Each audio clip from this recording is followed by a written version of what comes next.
Jared Polin, FroKnowsPhoto.com, and this is your... Actually, I'd like to jump in and take that one, Jimmy, if you don't mind. Have at it, Hoss. Photo News Fix.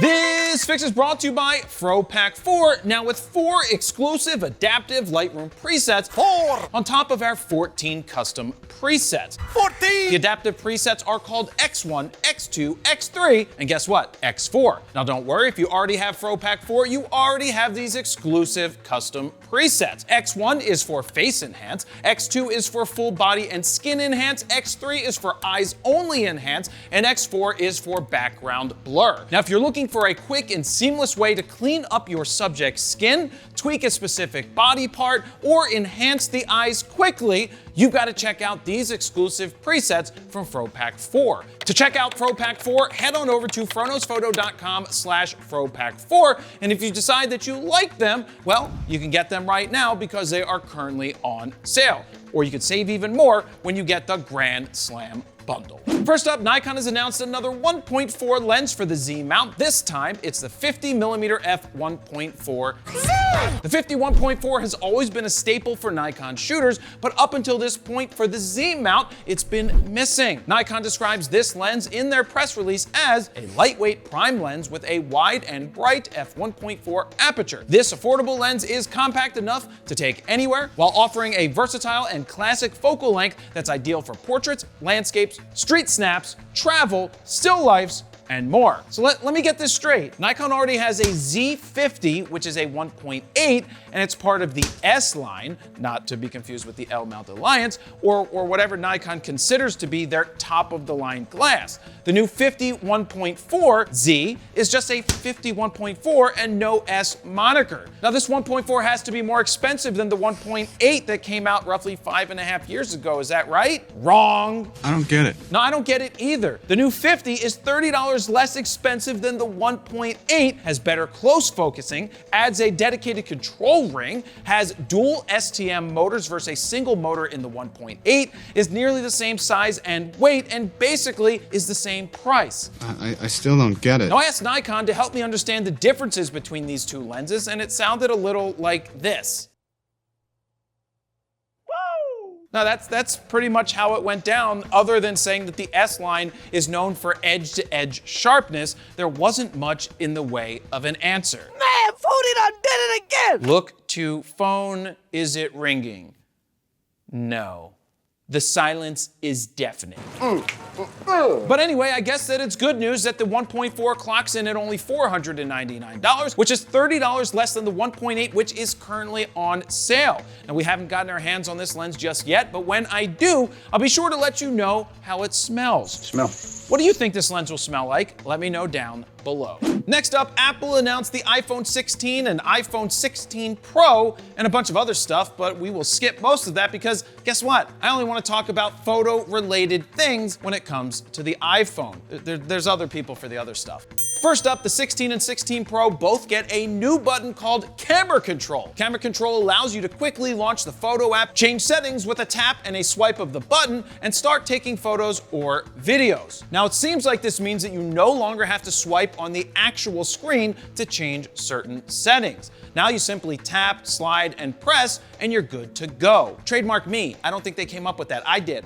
Trademark me. That phrase is trademark. Apple says coming later this year, which I guess means 2024, in the next month or two? Soon. Camera Control will introduce a 2-stage shutter that lets you automatically lock focus and exposure with a light press, allowing you to reframe your shot without losing focus on the subject. It's about time this is starting to act like a real camera that they say it is. On top of the new button, there is a new 48 megapixel ultra-wide camera that should give you much higher quality macro and wide-angle shots. You know, for all those kids who like elongating things these days. Damn xennials. Damn kids. Apple has added 4K 120 for cinematic slow motion, and finally, they added a Skittles button. Really? Well, no, not exactly, but they did update photographic styles that can be reversed at any any time, which kind of means like they're sort of saving raw data and then allowing you to go back and edit it later, so who knows. Basically, it's FroPak 4 in your camera, but they should have called me to use Skittles. I would have sold it to them for like a couple of $1 million. Anyway, you now have more control to change up some of these colors and save some of these things and copy them across the board. Some of the other new photo features that are coming to the iPhone 16 and iPhone 16 Pro is that you can do a search for a specific thing that might show up in an image or a person that shows up in an image, and it will help find them for you. So that's pretty smart that you can have that search. I'm hoping to get my hands on one of these cameras so I can play with it and tell you how it is, but I will let you know when I get one because I'm not in Cupertino right now. Duh. I'm here at the Fro Factory. Will you be picking up a new iPhone 16 or 16 Pro? Let me know down below. Real quick, just a friendly reminder that our podcast called Frono's Photo Raw Talk comes out every Friday wherever you get your podcasts or at fronosphoto.com/podcast. And finally, Canon has released what I can only describe as a mini C400. Introducing Canon's latest camera, the C80. The C80 sports the same 6K full-frame back-illuminated stacked CMOS sensor that we first saw in the C400. Now here at Frono's Photo, we think that it's a modified R3 sensor, but Canon tells us it's all new, and we still think it's an R3 sensor that's been modified ever so slightly. Anyway, regardless, not irregardless, people, it's regardless, the C70 did not have a full-frame sensor, and the C80 now does. The C80 sensor offers a triple base ISO of 800, 3200, and 12,800 when shooting in log/raw. I wonder if it can do the triple Lindy.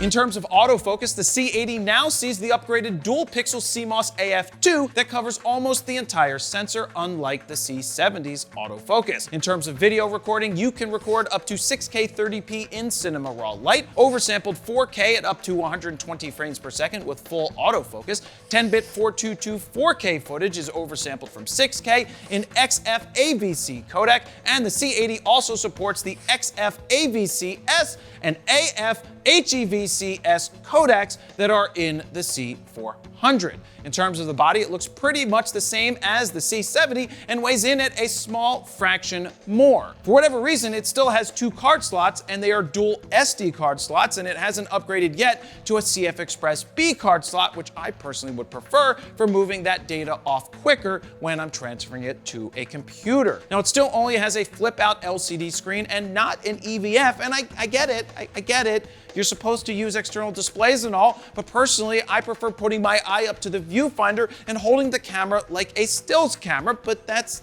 just me. I'd like to do that. Now, while we're at it, there's no IBIS in the body, but I think it's high time that cinema cameras like this one get IBIS. I know that old school cinema shooters don't think that you need IBIS, but these same shooters also said you don't need AF in the body, and guess what? AF is great.